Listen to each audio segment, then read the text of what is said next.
प्रेम, सहकार्य, सगळ्या गोष्टीचं सहकार्य मिळतंय या ठिकाणी. आज सुरक्षा आहे. जवळजवळ अकलूजमध्ये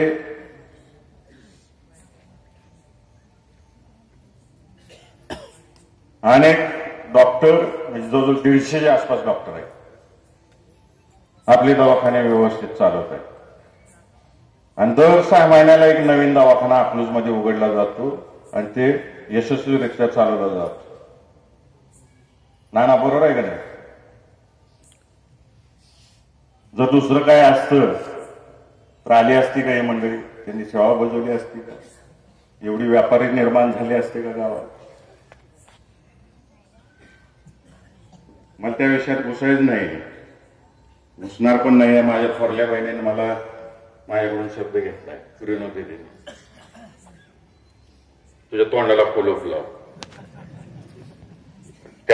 ज्या दिवशी सांगतील त्या दिवशी मग सगळाच कार्यक्रम करतो. मग मी त्यांनी शांत राहायला सांगितले म्हणून प्रेमातलं भाषण करतो आज तुमच्या सगळ्यांसमोर.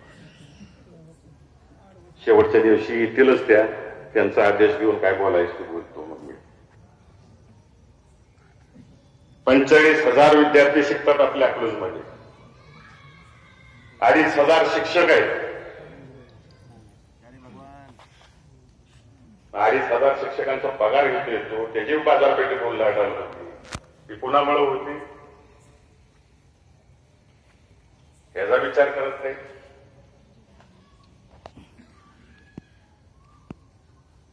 कारखान्याची उलाढाल होती. नुसतं शेतकऱ्यांचं पेमेंट 250 कोटी जाते.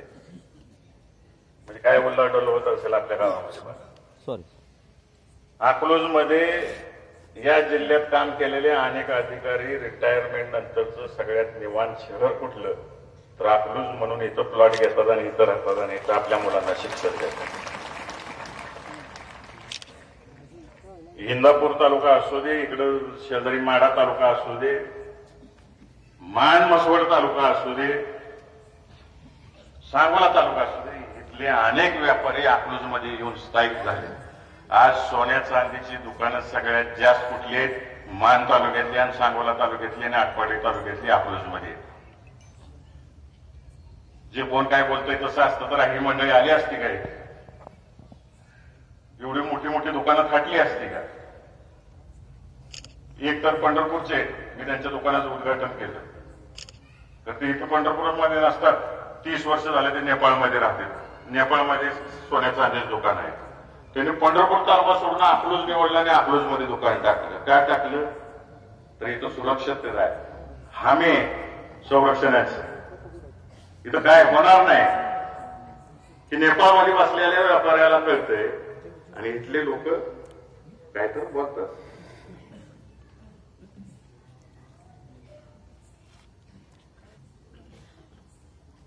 अठ्ठेचाळीस दिवस आपण उपोषण केलं.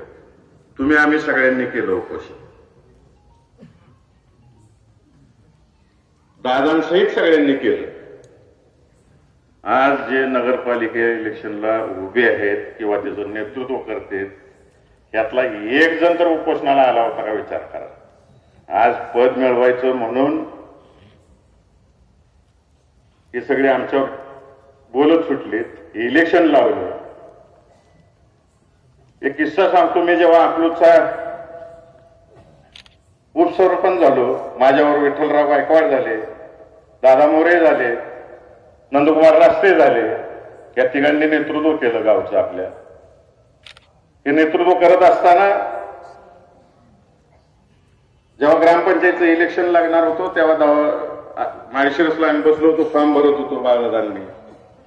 दत्ताप्पा वाघमारे, अण्णा कुलकर्णी, दत्ता पवार यांनी सांगितलं की दादा आपण गावातल्या गावात कशाला भांडायचं. तेव्हा शहना आणि आमचं भांडण जोरात होतं, वैचारिक मतभेद. किती दिवस भांडायचं लागलं गावासाठी एकत्र येऊन. शेवटचा दिवस सुद्धा फॉर्म भरायचा.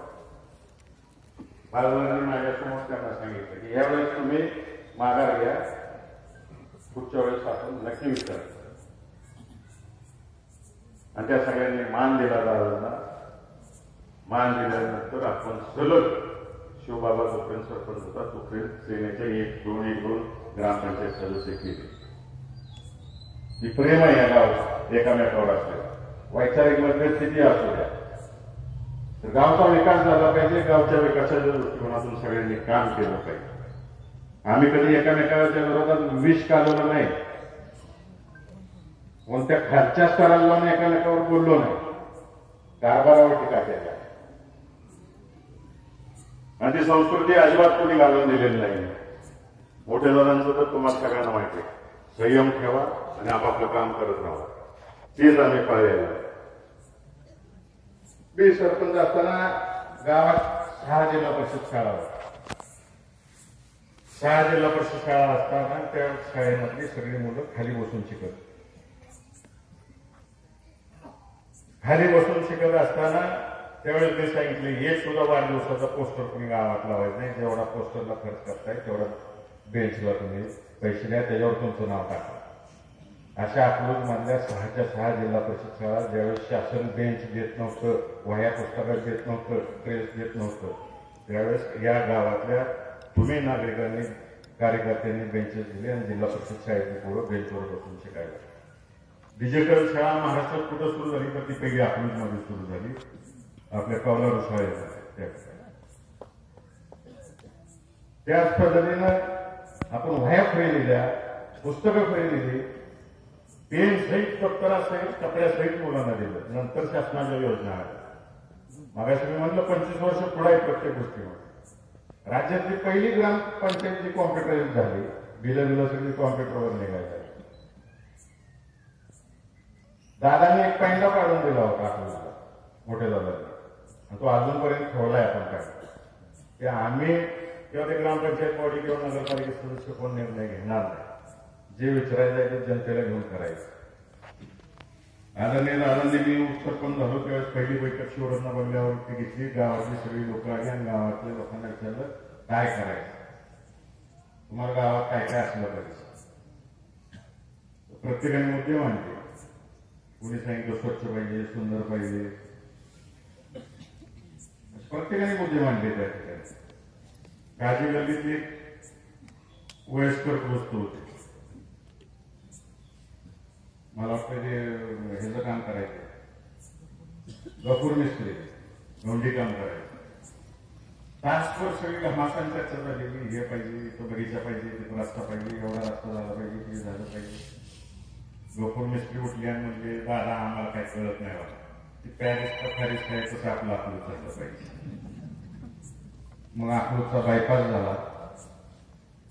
गावात टपऱ्या होत्या, त्या टपऱ्या निघाल्या पाहिजेत, गाव घाण दिसते असं म्हणून सगळ्यांनी मानलं. सगळ्या कपडे धारकांना बोलवलं आणि आपण गाळे बांधून देऊ म्हणून सांगितलं. 6 महिन्याच्या गाळे बांधून देऊ म्हणून सांगितलं आणि तुमचं पुनर्वसन करू. हे करत असताना लोकांच्या मागं खंबीरपणाने कोण उभं राहिलं? आदरणीय बाळदादांनी त्यावेळेस सगळ्यांना पतपुरवठा केला. गाळे वगैरे राहिले, शिक्षण प्रसारक मंडळाचे, मार्केट कमिटीचे, त्याच पद्धतीनं अकलूज ग्रामपंचायतीचे गाळे वगैरे राहिले. आज ताट मानाने सगळी त्या दुकानात बसतात. 1005 गाळे शिक्षण प्रसारक मंडळ, ग्रामपंचायत आणि आता नगरपालिका आणि मार्केट कमिटी ही 1000 वेगळी आणि त्यांच्या दुकानात असलेली कामाला वेगळी. एकूण 5000 लोकांना आम्ही रोजगार दिलाय. हा विकास आम्ही केलेला आहे गावात.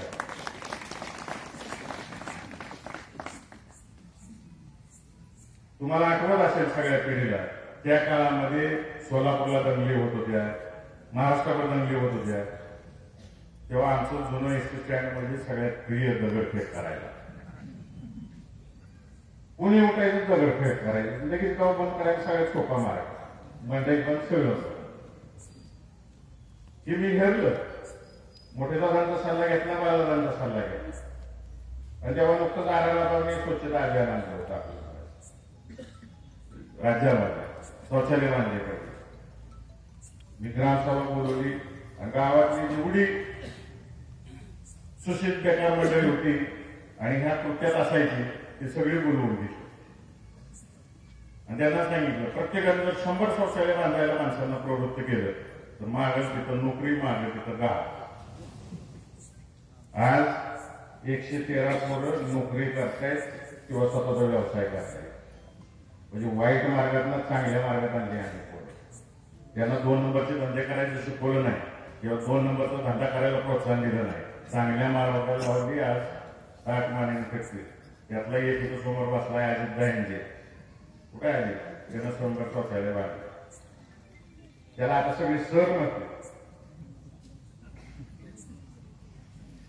हे बदल घडवला उन्हामुळे घडला. आदरणीय मोठ्या दादांमुळे भाग कोविड काळामध्ये उपासमारीची वेळ गावातल्या 24,000 कुटुंबांना अन्नधान्य द्यायचं काम बाजारात केलं. पूर आला मुलीवाड्यांना 3 दिवस विस्थापित झाले. बरोबर ना बाबा? 3 दिवस बाबांनी काकीने जेवण दिलं सगळ्यांना.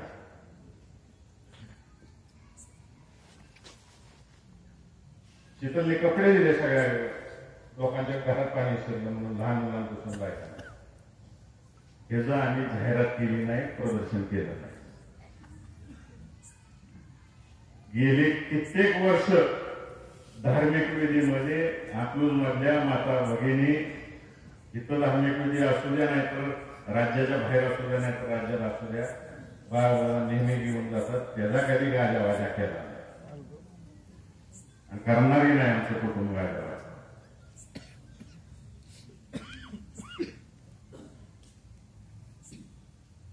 मागाशी जसं मी तुम्हाला सांगितलं सगळ्यांना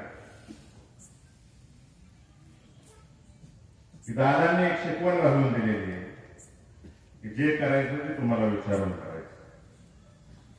त्या विषयावरती शेवटी येतो. परंतु अकलूज नगरपालिकेचा राष्ट्रवादी काँग्रेस आणि सेनेचा अजेंडा काय तुम्हाला काय देणार बाबांनी सांगितले. परंतु अजून एकदा मी सांगतो अकलूज मध्ये प्रत्येक झोपडपट्टी मधल्या माणसाला त्याचं हक्काचं चांगलं बांधकामाचं घर देणार आहे.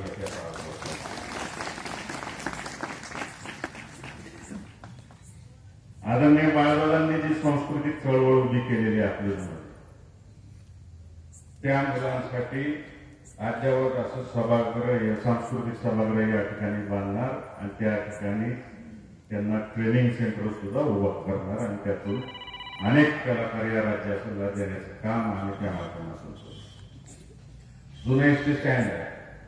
आदरणीय रणजितदादांच्या माध्यमातून बीओटी तत्वावर त्या ठिकाणी सुशोभित करून नवीन गाळे बांधून पिकअप शेड म्हणजे ज्या आज गावाच्या गाड्या तिथून जातात त्या आहे अशा ठेवून तिथलं रिपेअर सेंटर आहे असं ठेवून एक गावाला सुंदर दिसेल असं त्या ठिकाणी नवीन स्टँडची निर्मिती करणार. पुरणपुरा अलीकडे स्पर्धा परीक्षा मोठ्या प्रमाणावर जुनं वाचनालय आहेच परंतु अजून एक वाचनालय उभं करणार की ज्यात फक्त यूपीएससी एमपीएससीच्या परीक्षेची पुस्तकं असतील आणि लेक्चरच्या दृष्टिकोनातून जे काही उपयोग करून देता येते ते करण्याचं काम नगरपालिकेच्या माध्यमातून आम्ही तुम्हाला करू.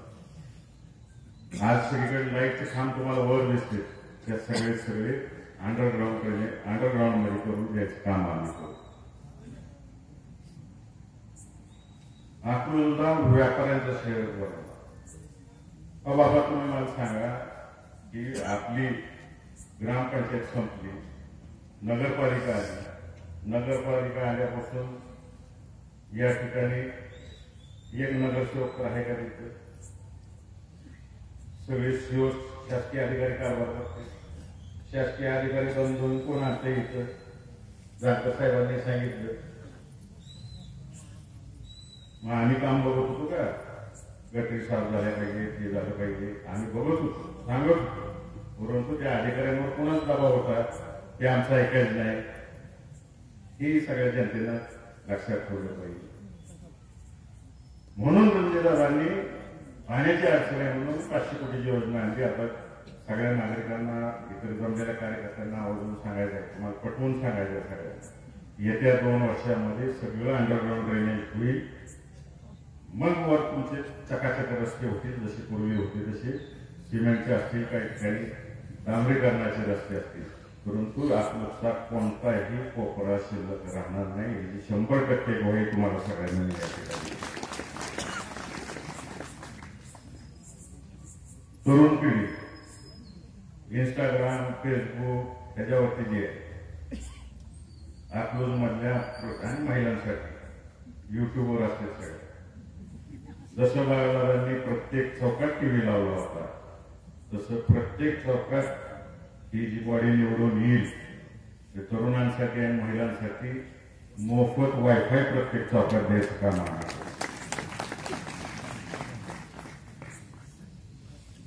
गेले 5 वर्ष त्याचा पाठपुरावा करतात. मागच्या महिन्यातच त्याची मंजुरी आली. आपला सरकारी दवाखाना कमी पडतोय. दादा मंत्री असताना तो 100 बेडची मंजुरी मिळाली, परंतु जागा अभावी त्याला वाढ करता येत नव्हती. आता जागा हस्तांतराची प्रक्रिया कलेक्टर ऑफिसला चालू आहे, लवकरच होईल.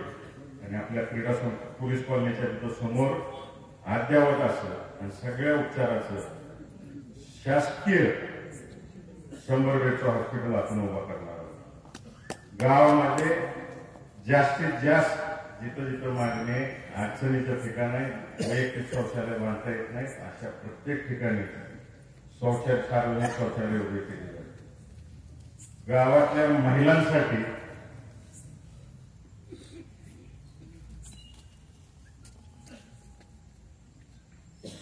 अकलूजमधल्या महिलांसाठी बचत गटांसाठी ट्रेनिंग सेंटर उभं केलं जाईल.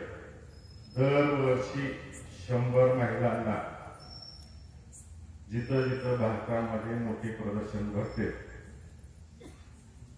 मशिनरी बघायला मिळते, नवीन व्यवसाय कसा करायचा, काही व्यवसाय कसा वाढवायचा, दरवर्षी 100 महिलांची ट्रीप काढली जाईल, दाखवून आणलं जाईल. आल्यानंतर बँकेचा पाठपुरावा केला जाईल. बँकेचा पाठपुरावा करून त्यांना त्याच्या मशिनरी देऊन त्याच्यावर थांबणार नाही. अकलूज मधल्या मोक्याच्या ठिकाणी बचत गटासाठी बचत भवन उभं करणार आणि त्यांचा माल त्या ठिकाणी विक्री ठेवण्यासाठी जागा उपलब्ध करून द्या. इंडोर स्टेडियम बांधणार आहे. क्रीडा संकुलच्या मागं आपण इंडोर स्टेडियम उभा करणार आहे. आणि एका मुलीवर जर शस्त्रक्रिया केली कुटुंबाने, त्या कुटुंबातला जन्मल्या मुलीला दरवर्षी नगरपालिकेच्या माध्यमातून, दरवर्षी नाही, एक ऑपरेशन केल्यानंतर 10,000 त्या मुलीच्या नावे ठेवणार. ती 18 वर्षाची पूर्ण झाल्यावर ते पैसे जे व्याजासहित असतील ते पण नॅशनलाइज बँकेत ठेवणार आणि त्या मुलीच्या नावाने.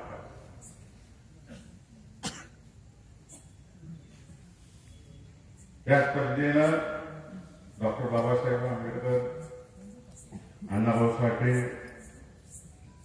महात्मा फुले, सावित्रीबाई फुले, जयशंकर उद्यान या सगळ्या पुतळ्यांचं पूर्णाकृती पुतळे आपण उभे करणार. तसेच अहिल्या देवींचं आणि बसवराज महाराजांचं सुद्धा स्मारक आपण अकलूजमध्ये उभं करणार. गेल्या अनेक वर्षाचं मागणी बौद्ध उद्यान आपल्याला हे करायचं आहे, विहार उद्यान, आणि तिथं विहार करायचं आहे. आदरणीय रणजितदादांच्या आमदार फंडातून त्याच्या वॉल कंपाऊंडला आपण 30 लाख रुपये दिलेले. माझ्या ह्याच्यातून सुद्धा इलेक्शन लागायच्या आधी आपण खासदार फंडातून दिलेले. तुम्ही सगळ्यांनी आता तो डिझाईन फायनल केलेला आहे. तर आपल्या भागातील सर्वोत्कृष्ट असं बौद्ध विहार त्या ठिकाणी उभा करण्याचं काम आपण येत्या 5 वर्षामध्ये करणार आहे. 5 वर्ष तर अजिबात लागणार नाही, याच्या 2 वर्षातच घेऊन. मग असं मी जसं तुम्हाला सगळ्यांना सांगितलं, मी जेव्हा पहिल्यांदा उपसरपंच झालो तेव्हा मोठ्या दादांनी आणि बाळदादांनी माझं तिकीट फायनल केलं, मला बोलवून घेऊन सांगितलं या गावातला प्रत्येक माणूस आपला, विरोधक असेल असं सांगितलं. बाहेरचे व्हायची लय जण काय लागले त्यांना गाव आमचं आपलं वाटायला लागले.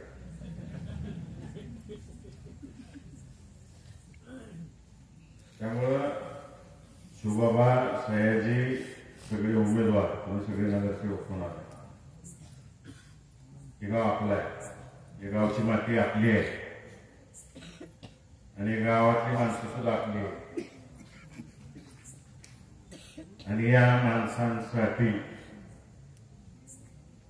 सहकार मर्शी असतील, बाबासाहेब माने पाटील असतील, त्यानंतर मोठे दादा असतील, बाळदादा असतील, रणजितदादांनी कारभार बघितला, मी बघितला, संग्रामने बघितला. ही आपली माणसं आहेत गावाची आणि ह्यांच्यासाठी कुणी किती काही बोलत असेल, तुमच्यासाठी कोणतीही टीका सहन करण्याची तयारी आमची. या गावासाठी आम्ही काही सहन करू, परंतु गावावर आलं तर अजिबात सोडणार नाही. या आमच्या गावाची एकात्मता जर तोडण्याचा प्रयत्न तुम्ही केला, आम्ही उतरण्याच्या आधी या गावातली जनताच तुम्हाला दाखवून दिली आपलूच काय आहे, आपलूचं पॅटर्न काय आहे, आपलूची चमक काय आहे, आपलूची धमक काय आहे. ही जनता आज नाही 4 पिढ्या समजून ठेवलेली आहे.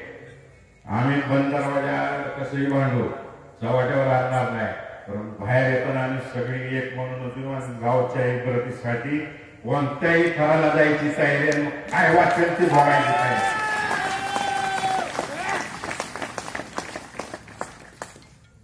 आधी बोलत नाही, शेवटच्या दिवशी काय बोलायचं आहे सगळं. तर मला एक गोष्टीची गंमत वाटते, किशोर काका आमदार साहेब 15 दिवस झालं यांचं डबल इंजिन ट्रिपल इंजिनचं सरकार, वर बी सरकार, राज्यात बी सरकार. त्यांना झोपता उठता मेन बाजारच दिसतोय, दुसरं काय बोलतच नाही. दाखवून मध्ये अरे गावचा विकास काय करणार आहे, ब्लू प्रिंट काय अकलूजसाठी तुम्ही, या गावाला काय देणार आहे तुम्ही, त्याच्यावर एक शब्द काढण्याकडे बाबांनो गेलाय 15 दिवस.